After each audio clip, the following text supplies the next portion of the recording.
नमस्कार दोस्तों। विलियन में हम लोग कल जो आपका है द्रव्यमान प्रतिशत, आयतन प्रतिशत, द्रव्यमान आयतन प्रतिशत, ये तीनों चीज़ के बारे में पढ़ लिए थे। आज हम लोग को मुख्यतः मूललता और मूल अंश के बारे में भी देख लेंगे। अब फिलहाल मैं आपको ये बताना चाह रहा हूँ कि कल मैंने जो आयतन प्रतिशत बताया था, आयतन प्रतिशत में मैंने V/V परसेंटेज लिया था। जैसे मैंने कह रहा था कि ऊपर में आपका कोई अवयव होगा, अवयव का आयतन लेना है बटे विलियन का आयतन लेना है। तो आयतन में हर जगह में ग्राम बोलते चल जा रहा था, मैंने उस चीज़ को ध्यान नहीं दिया। और आप ये मिस्टेक मत कीजिएगा, ये कॉमन सेंस भी आप लगा सकते हैं कि जब भी वॉल्यूम बाय वॉल्यूम लिख रहे हैं तो ग्राम में तो कोई चीज़ होएगा नहीं, ठीक ना। तो ऑटोमेटिक आपको समझ जाना है कि वो बेसिकली ग्राम नहीं था, वो हर जगह मैं मिलीलीटर लेकर चल रहा हूँ। ओके, मैंने कमेंट में भी इस चीज़ को स्पेसिफाई किया था, तो थोड़ा सा आप उस चीज़ को ध्यान दीजिएगा। हम आगे बढ़ते हैं। मूलरता क्या होता है? मूलरता 1 लीटर विलियन में किसी विलय के मूलों की संख्या को मूलरता कहते हैं। बहुत ही ईजी चीज़ है, जैसे कि सिंपल सा फॉर्मूला है, आप इसको क्या बोलते हैं ध्यान दीजिए। मूलरता किसे कह रहे हैं? विलय के मूल बटे विलियन का आयतन लीटर में। यानी कहने का मतलब ये हुआ कि अगर हम कोई विलियन बनाते हैं तो विलियन, जैसे कि मान लीजिए कि हम चीनी को क्या बोलते हैं, बेसिक एग्जांपल लेते हैं, चीनी को जब पानी में घोल रहे हैं तो चीनी का मोल, यानी कि मान लीजिए आप 5 ग्राम चीनी लेकर चल रहे हैं, तो चीनी का मोल बटे विलियन का आयतन। जो विलियन टोटल आपका बना है, तो विलियन कितने लीटर का है वो आपको नाप लेना है। तो उसे ये ध्यान रहे कि वो लीटर में होवे, तो फिर हम इसे क्या कहेंगे? मूलरता कहते हैं। 1 लीटर विलियन में किसी विलय के मूलों की संख्या को ही क्या कहते हैं? मूलरता कहते हैं। देखिए उदाहरण के तौर पे मैं यहाँ पे ले रहा हूँ 4 ग्राम NaOH 1 लीटर जलीय विलियन में घुला हुआ है। तो अगर आपसे पूछा जाए कि इसकी मूलरता क्या होगी, तो इसकी मूलरता आपको अगर निकालने के लिए कहा जाए तो आप क्या कीजिएगा? मूलरता निकालने के लिए वापस से फॉर्मूला लगाएंगे, विलय के मोल बटा विलियन का आयतन लीटर में। पहले आपको ये पहचानना है कि विलय कौन है। विलय का मैंने आपको प्रॉपर्टी बताया था, तो क्या है? जो चीज़ आपको कम मात्रा में हो और भौतिक रूप से वो अपने क्या बोलते हैं, अपना भौतिक रूप जो होता है बेसिकली खो देता है जब वो विलयक में जाता है। तो फिलहाल हमको पहले वाले से मतलब है जो बेसिकली कम मात्रा में। यहाँ पे क्या कह रहा है? 4 ग्राम NaOH 1 लीटर जलीय विलयन में घुला हुआ है, जलीय विलयन में घुला हुआ है। तो हर एक चीज़ पर फोकस कीजिएगा। यानी कि आपको 1 लीटर विलयन दे दिया, बेसिकली आपको क्या चाहिए था? विलयन का आयतन जो कि लीटर में हो, यानी कि 1 लीटर, और 4 ग्राम NaOH, ये आपको NaOH का मात्र द्रव्यमान देकर रखा है। अब मोल की संख्या कैसे निकाली जाती है? मोल की संख्या निकालने के लिए बेसिकली क्या होता है? दिया हुआ द्रव्यमान बाई परमाणुविक अनुभार होता है। तो दिया हुआ द्रव्यमान क्या है हमारे पास? 4 ग्राम देकर रखा है NaOH का। याद रहे मोल हमें किसका निकालना है? विलय का मोल निकालना है। तो विलय का मोल अगर आपको निकालना है तो विलय का मोल बेसिकली क्या हो जाएगा? दिया हुआ द्रव्यमान बटे परमाणुविक अनुभार, परमाणुविक अनुभार। तो अब अनुभार कैसे निकालिएगा? अनुभार NaOH का कैसे हो सकता है? Na का जो आपका मास होता है, जो होता है आपका, अब पीरियोडिक टेबल में दे रखा है वो 23 दे रखा है इसका। ऑक्सीजन का 16 होता है, हाइड्रोजन का 1 होता है। तो तीनों का अगर आप जोड़ दीजिएगा 23 + 16 + 1, यानी कि आपका 40 इसका हो जाएगा। ठीक, 24 हाँ, ये इसका जो परमाणुविक अनुभार हो जाएगा 40 हो जाएगा। कैसे? NaOH हम ले रहे हैं, तो Na का होता है 23, ऑक्सीजन का होता है 16 और हाइड्रोजन का होता है 1, यानी कि 24 + 16 बटे दिस इज इक्वल टू 40। तो आपको ये समझ में आ गया कि NaOH का परमाणुविक अनुभार 40। दिया हुआ द्रव्यमान कितना है? दिया हुआ द्रव्यमान इसका 4 ग्राम, यानी कि लिखेंगे दिया हुआ द्रव्यमान 4 बटे 40। ध्यान रहे ये अभी आपका केवल विलय का मोल निकला है। जब विलय का मोल निकल गया बटे विलयन का आयतन लीटर में, कितना दे रखा है? विलयन का आयतन 1 लीटर दे के रखा है। तो ये दोनों कर लेना, आपको रेशियो ले लेना है। तो कुल मिलाकर अगर इसका मूलरता पूछा जाए तो क्या लिखिएगा? मूलरता इसका हो जाएगा विलय के मोल कितना है? 1/10 आया बटे विलयन का आयतन लीटर, यानी कि यहाँ पे कितना है? 1 लीटर दे रखा है, यानी इस तरीके से हो जाएगा। तो ये मूलरता को किस तरह से व्यक्त करते हैं? मोल जो आपको ऊपर में मोल प्रति लीटर, इस तरह मोल प्रति लीटर, या फिर कैपिटल M से भी इसको रिप्रेजेंट कर सकते हैं। तो कुल मिला के यहाँ पे मूलरता कितनी आ गई? 0.1 मोलरिटी, यानी कि कैपिटल M से भी आप दिखा सकते हैं या फिर मोल प्रति लीटर भी लिख सकते हैं। ये दोनों ही सही है। जब ये आपको समझ में आ गया तो उसके बाद आके दूसरा चीज़ जो है अपना दूसरा टर्म है वो है मूललता। मूललता किसको कह रहे हैं? 1 किलोग्राम विलयक में किसी विलय के मूलों की संख्या को मूललता कहते हैं। देखिए यहाँ पर क्या कहा था हमने? 1 लीटर विलयन में, यहाँ पे क्या कह रहा हूँ? 1 किलोग्राम विलयक में, ठीक ना। तो विलयक और विलयन में अंतर होता है, ठीक ना। तो बेसिकली कंफ्यूज नहीं होना है इस चीज़ में। मूललता किसे कह रहे हैं? विलय के मोल, ठीक ना, दोनों में सिमिलर है। विलय के मोल बाई विलयक का किलोग्राम में द्रव्यमान चाहिए, यानी कि आप विलयक क्या ले सकते हैं? ठोस अवस्था में लेना है। फिलहाल यहाँ पे ठोस ये जरूरी नहीं है ठोस हो, लेकिन आपका जो होना चाहिए ये द्रव्यमान आपको इसका पता होना चाहिए। जैसे पानी ले रहे हैं तो मान लीजिए आपको पानी 1 लीटर देकर रखा हुआ है, तो आपको 1 लीटर जो पानी है उसका द्रव्यमान उसको kg में दर्शाना होगा या फिर ग्राम में दर्शाना होगा, और इसको दर्शाना ज़्यादा मुश्किल नहीं है, आप इसको इजीली बता भी सकते हैं। जैसे कि एग्जांपल तौर से समझेंगे तो ज़्यादा समझ में आएगा। देखिए क्या यहाँ पर कहा जा रहा है, 6 ग्राम यूरिया, यानी कि यूरिया इसको कहा जाता है NH2CO NH2, ठीक। तो वापस से 6 ग्राम यूरिया का सबसे पहला काम क्या करना है, विलेय का तो मोल निकाल लेना है। विलेय हम जानते हैं जो कम मात्रा में, यानी कि 6 ग्राम यूरिया 500 ग्राम जल में घुला हुआ है। देखिए यहाँ पे जल का पहले से द्रव्यमान दे के रखा है, और मान लीजिए 500 ग्राम जल, बेसिकली 500 ग्राम जल नहीं दिया रहता, 500 मिलीलीटर दिया रहता, तब क्या करेंगे वो भी हम यहाँ पे बताते हैं। फिलहाल इसको इस कंडीशन को लेकर चल रहे हैं। तो यहाँ पे क्या होगा, 6 ग्राम यूरिया 500 ग्राम जल में घुला हुआ है। तो यहाँ पे पहले तो ये बताइए कि 5 ग्राम जो यूरिया है वो आपका विलेय हो गया, और 500 ग्राम जल जो हुआ यहाँ पे ये विलेयक है, ये विलेयक है। बेसिकली ये जब दोनों मिल रहा है तब जाके विलयन बन रहा है। तो यहाँ पे डायरेक्टली आपको विलयन के बारे में कुछ नहीं किया गया है। तो फिर यहाँ पे अगर हमसे इसका मोललता के बारे में पूछा जाए, इसका मोललता अगर आपसे पूछा जाए तो क्या लिखिएगा, मोललता हो जाएगा विलेय के मोल। तो मोल तो निकालना पड़ेगा इसका मोल आप कैसे निकाल सकते हैं, पहले मोल निकाल लेते हैं। इसका मोल निकाल सकते हैं दिया हुआ द्रव्यमान बटे परमाणु अनुभार। तो फिर इसका दिया हुआ द्रव्यमान तो 6 ग्राम, 6 ग्राम आपको दे कर रखा है। अब परमाणु अनुभार कैसे निकाल सकते हैं, नाइट्रोजन H2CO NH2 इस तरह से देकर रखा है, तो सबका जोड़ दीजिए।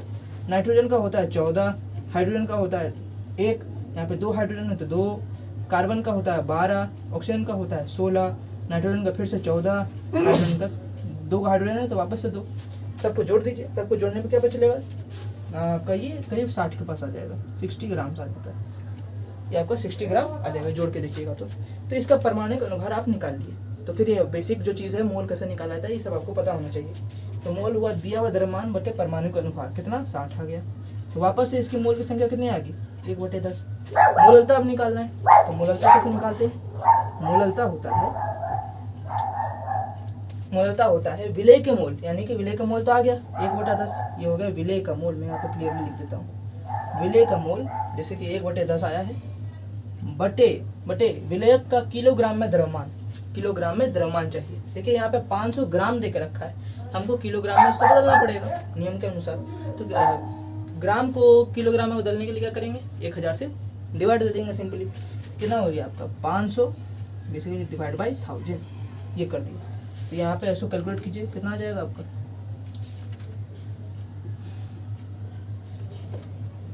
ये 1000/500, ये आ जाएगा 0.2 मोललता। यानी कि मोललता को दिखाने के लिए स्मॉल m का इस्तेमाल करते हैं, या फिर आप इसको मोल प्रति केजी भी लिख सकते हैं, ये भी लिख सकते हैं, या फिर 0.2 मोल प्रति केजी ये भी लिख सकते हैं, ये दोनों ही सही है।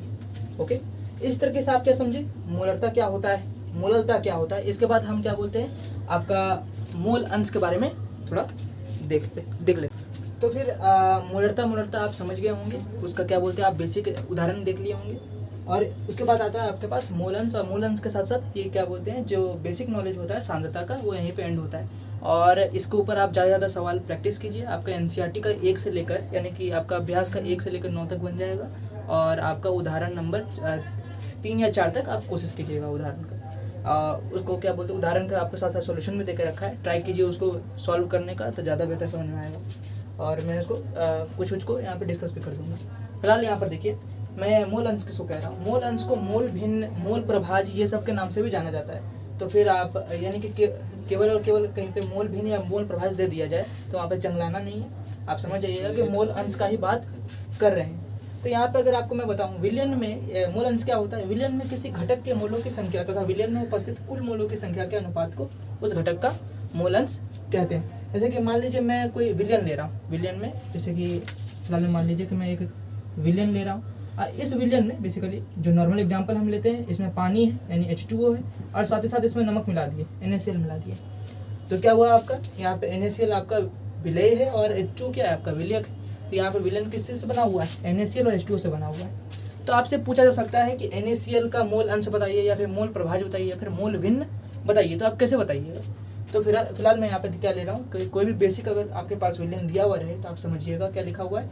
यदि एक विलयन में मैं अगर मान के चल रहा हूँ विलेय के Na मोल हों, यानी कि ये आपका जो विलेय है इसका मान लीजिए Na मोल दे के रखा है, ये मोल अगर नहीं दिया हुआ रहेगा तो आपको कैलकुलेट करना होगा। कैसे करेंगे, दिया हुआ द्रव्यमान बटे परमाणु का अनुभार, उस तरीके से निकाल सकते हैं। और H2O क्या हो जाएगा आपका Nb मान लीजिए। इस तरीके से क्या बात समझ में आ रहा है। विलेय के Na मोल हों और विलायक के Nb मोल हों तब आपको क्या करना है, जो इसका मोल फ्रैक्शन होता है। देखिए ये जो टर्म है ये ग्रीक शब्द है, इस तरीके से इसको चाई पढ़ा जाता है, चाई, लेकिन इसको चाई नहीं पढ़ना है। मोल फ्रैक्शन ऑफ ए इस तरह से आप बोल सकते हैं, यानी कि मोल फ्रैक्शन ऑफ ए क्या हो जाएगा, मोल फ्रैक्शन ऑफ ए हो जाएगा Na/Na प्लस Nb। यानी कि जिस अवयव का आपको क्या करना है, मोल फ्रैक्शन निकालना है, कि मोल अंश बेसिकली निकालना है, तो उसको आपको क्या करना होगा, उसके मोल, जैसे कि मान लीजिए आपको NaCl का मोल अंश निकालना है, तो NaCl का मोल अंश ऊपर लिखेंगे बटे नीचे टोटल। जैसे कि मान लीजिए अगर आपको क्या बोलते हैं क्लास में यानी कि आपको अगर परसेंटेज निकालना है कि आप 100 में से 70 नंबर लाए, तो फिर आपसे पूछा जाए कि आप कितना परसेंट नंबर लाए, तो आपको परसेंटेज नंबर बताने के लिए क्या करना पड़ेगा, 70/100, यानी कि आपको 70% नंबर आया है। उसी तरीके से इसका काम क्या होता है, ये बताता है कि एक विलयन में बेसिकली कोई भी विलेय को अगर मिलाया जा रहा है तो कितने मात्रा में, कितना रेशियो में मिलाया जा रहा है, कितने अनुपात में मिलाया जा रहा है, इसका यही फायदा होता है, ये पता करने के लिए होता है। ओके, तो यहाँ पे मान लीजिए कि हमारे पास यदि एक विलयन में Na मोल हो और क्या बोलते हैं विलेय के Nb मोल हो, तो फिर हमको अगर पूछा जाए कि ए का मोल अंश बताइए, तो क्या करना है, ऊपर में आपको विलेय का मोल डालना पड़ेगा, नीचे कुल मोल का मतलब जो आपका विलयन में है। मान लीजिए इसके साथ H2O के साथ NaCl प्लस चीनी भी डाल दिया जाता, तो क्या करते, चीनी का मोल यानी कि टोटल मोल यहाँ पे लिखते, NC लिखते। मान लीजिए 75 को चीज़ डाल दिया गया, तो 75 को करते टोटल मोल लिखते, और जिसका इसका पूछा गया था उसका क्या बोलते हैं, जिसका पूछा जाएगा उसका मोल ऊपर लिख दीजिएगा, बस यही तो किया जाता है। ठीक, तो फिर यहाँ पर ये आपका मोल फ्रैक्शन ऑफ ए आ गया। ए यहाँ पे हम क्या बोल रहे हैं, विलेय का मान रहे हैं। उसी तरीके से आप दूसरा का भी निकाल सकते हैं, ये बी का भी निकाल सकते हैं। यानी कि मान लीजिए यहाँ पे हम 2 लेकर चले हैं, इसका Nb मान के चले हैं, आपको विलेय का अगर पूछ दिया जाए तो क्या करना है, ऊपर में जिसका मोल अंश निकालना है, ऊपर में उसी का मोल आपको डाल देना है बटे कुल मोल। यानी कि विलयन में जितना तमाम प्रकार का चीज़ है, जितना भी, फिलहाल यहाँ पर 2, तो यहाँ पे दोनों का मोल लिख दिए, Na प्लस Nb लिख दिए। ओके, तो आपको ये बात याद रखिए, मोल आपको निकालने आना चाहिए। मोल कैसे निकलता है, दिया हुआ द्रव्यमान बटे परमाणुिक अनुपात। ये बार मैं रिपीट कर रहा हूँ क्योंकि बहुत लोगों को याद ही नहीं होता है कि मोल क्या होता है। अच्छा, फिलहाल यहाँ पे मैं देख लेता हूँ, आपका x से निकल गया, x में निकल गया। अब हम क्या करते हैं, ऐसा कीजिए तो इन दोनों को जोड़ के देखिए। आप जब जोड़ के देखिएगा तो XA प्लस XB अगर आप जोड़िएगा तो नीचे आपका Na प्लस NB तो कॉमन आ जाएगा, बेसिकली इसका एलसीएम आ जाएगा Na प्लस NB, और ऊपर में भी आ जाएगा Na फिर प्लस NB। तो बेसिकली क्या हो गया, 1 के बराबर आ गया।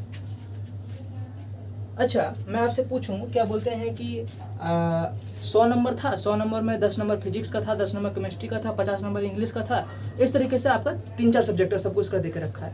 कुल मिला के आपका 100 नंबर था। और जब आपके पास कुल मिला के आपको अगर 100 नंबर का दे के रखा हुआ है, आपका टोटल नंबर 105 तो आ नहीं सकता है, आपका टोटल नंबर 110 तो नहीं आएगा 100 में से।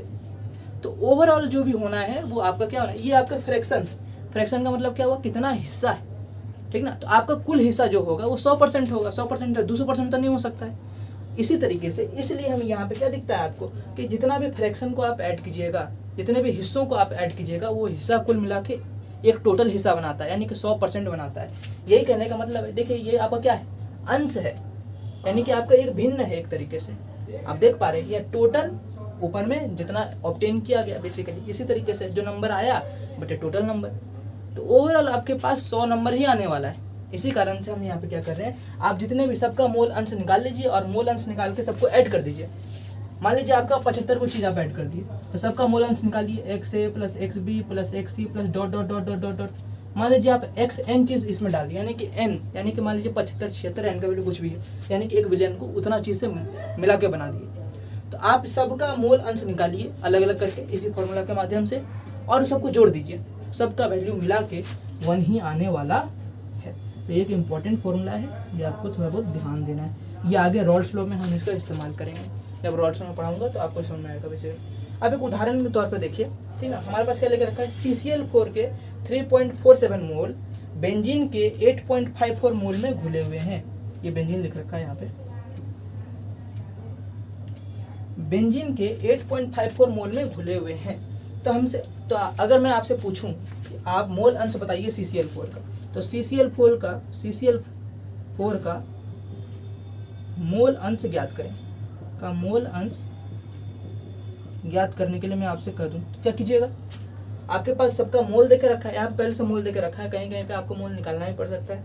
अगर मैं क्या करता हूँ, मैं मोल अंश निकाल रहा हूँ CCl4 का, तो मुझे क्या करना पड़ेगा, जिसका मोल अंश निकाल रहे हैं उसका मोल लिखेंगे ऊपर में, यानी कि मोल ऑफ NCCl4 बटे कुल मोल, यानी कि विलेन कैसे कैसे बन रहा है, CCl4 और बेंजीन से मिला के बन रहा है, और तो कुछ नहीं है इसके अंदर। यहाँ पे मैं क्या लिख देता हूँ, NCCl4 प्लस N बेंजीन, ये हो गया। तो CCl4 को कितना मोल देकर रखा है, 3.47, तो क्या हो जाएगा 3.47 बटे 3.47 प्लस 8.54, इसको कैलकुलेट कर लेंगे। ये आपको क्या आ गया, CCl4 का मोल अंश आ गया।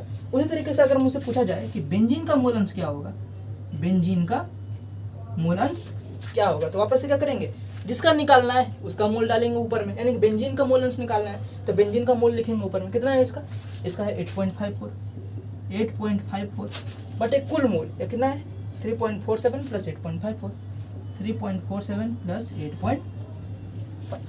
इस तरीके से आप बेसिक मोल क्या मोल फ्रैक्शन या बेसिकली मोल भिन्न का या फिर मोल अंश का कैलकुलेशन कर सकते हैं। इसी तरीके से आपको क्या बोलते हैं, जैसा मैंने कहा आपका एक्सरसाइज का 1 से लेकर 9 तक आप ट्राई कीजिएगा, क्या बोलते हैं आपका बनने लग जाएगा। और सब बेसिकली यही आपका, ये जो आपको मैंने द्रव्यमान प्रतिशत बताया, मूलता बताया और मोल अंश बताया, सब उसी के ऊपर बेस्ड है। आपका क्या बोलते हैं कुछ पाठनीय सवाल भी होंगे, पाठनीय सवाल का शुरुआत का करीब 5 या 7 सवाल जो आपका वो बनने लग जाएगा, उदाहरण नंबर 3-4 तक आपका बनेगा, तो उसको जरूर से जरूर ट्राई कीजिएगा, बहुत ही इंपॉर्टेंट है। और ये इस सब में बेसिक अगर आपका क्लियर नहीं होगा तो आपको रॉल्स लॉ में, हेनरी के नियम में, सब आगे जितना भी नियम, कुल नियमों में दिक्कत होने लग जाएगा।